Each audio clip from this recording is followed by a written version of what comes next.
O momento da descoberta, a primeira imagem da terra de Veracruz. O capítulo inicial da nossa história tem uma rara e detalhada crônica oficial. Uma carta, certidão de nascimento com dia, mês, ano e horas.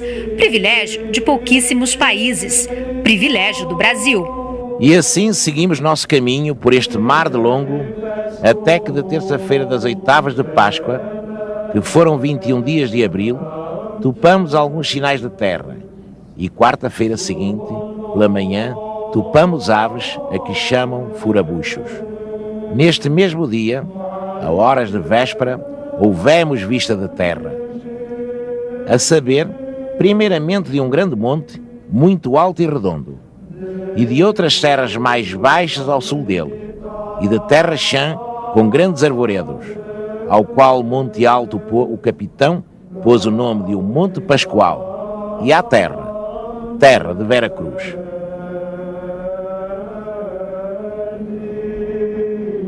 Meio século depois, a carta guardada a 7 chaves na Torre do Tombo, em Lisboa, atravessou o Atlântico numa maleta de aço, sob forte proteção. O documento desperta curiosidade. O papel é feito de trapo, tecido. A tinta resistiu bem ao tempo. A tinta que ele fez foi boa porque não corroeu o papel. E não se perdeu com o tempo. Só esta mulher, a portuguesa Maria Teresa Araújo, pode tocar o original que ela restaurou este ano. Como é que você se sente tomando conta desse tesouro nosso? Para um restaurador, quando restaura uma peça, para ele é como se fosse um bebezinho dele, não é? Uhum. Sim. É um valor imensurável, né? É um valor muito grande.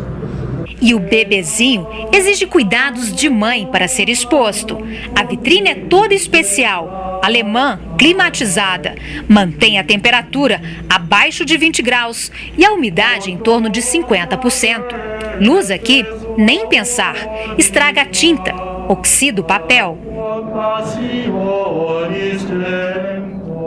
Uma palavra ajuda a descobrir que trecho do original veio para Brasília para a mostra do redescobrimento no Salão Negro do Congresso. Pelo princípio que começa ao domingo, deve ser a primeira missa que houve aqui, portanto é aquela missa de Pascuela. Ao domingo de Pascuela pela manhã, determinou o capitão ir a ouvir missa e sermão naquele ilhéu. E ali, com todos nós outros, fez dizer missa, a qual disse o padre Frei Henrique em voz entoada e oficiada com aquela mesma voz pelos outros padres e sacerdotes que todos assistiram, a qual missa, segundo o meu parecer, foi ouvida por todos com muito prazer e devoção. Ali estava com o capitão a bandeira de Cristo, com que saíra de Belém, a qual esteve sempre bem alta, da parte do Evangelho. Decifrar a letra e o português arcaico é que são elas. Eu não sei ler isto. Não? Não sei ler. Não é uma linguagem fácil para hoje ler.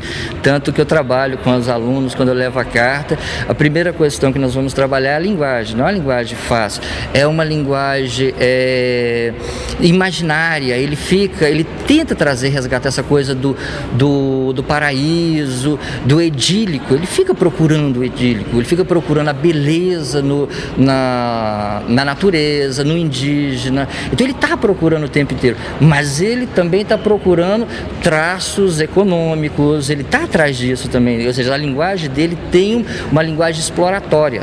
Essa carta está muito novinha para ser há 500 anos, né? Você achou que ela está novinha? Achei, está bem conservada. E a letra? A letra está bem esquisita.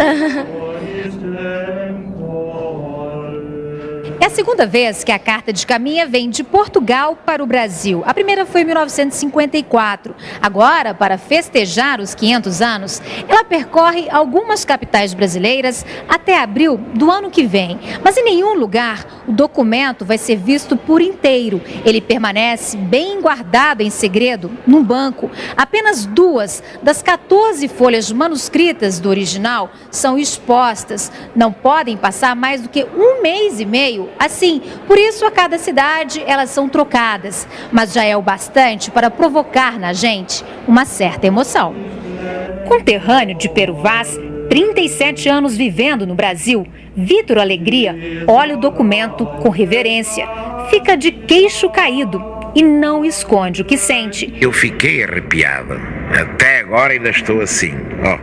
Eu senti como se eu fosse uma coisa muito pequenina, algo assim, sei lá, microscópico, porque o peso dela quase me abafava, porque era o peso dos anos e o peso da dimensão que aquilo provocou.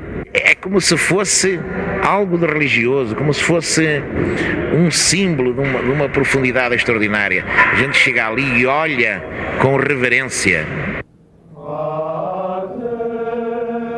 A linguagem é quinhentista, mas não literária. O diário de bordo de Pero Vaz, escrito entre 22 de abril e 1º de maio de 1500, revela um estilo diferente dos tradicionais relatos dos navegadores da época, sempre em busca do paraíso perdido, da terra de fartura sem fim, da terra abençoada. Sensação que estava chegando a uma época e a um local que era uma coisa tão maravilhosa que o grande cronista, esse jornalista, talvez o primeiro da história, se revelou com uma emoção que transborda o simples relato oficial de uma carta ao rei, que não é uma carta protocolar, não é uma carta cheia de encômios. Ele vai mostrando que ele próprio ficou chocado com toda essa natureza. E a terra de cima toda chã e muito cheia de grandes arvoredos. De ponta a ponta é toda praia, muito chã e muito formosa. Águas são muitas, infinitas, em tal maneira é graciosa, que querendo a aproveitar, dar-se-á nela tudo, por causa das águas que tem. Ele está também fazendo um relato que você pode dizer científico. Ele está fazendo um relato não só idílico, mas científico. Em um determinado momento ele fala em ouro, no início da carta, e no final ele vai ressaltar novamente essa terra, boa terra que tudo poderá dar, ela não tem nenhum metal precioso, ela não tem aquilo que nós estamos atrás, mas devemos salvar o principal que nós estamos fazendo aqui, é a recomendação dele, salvar essa gente.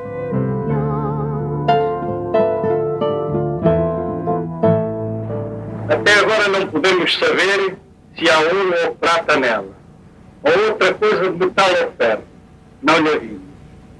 Contudo, a terra em si é de muito bons ares, frescos e temperados como os vientos de ouro e minho, porque neste tempo de agora, assim os achávamos como os de lá.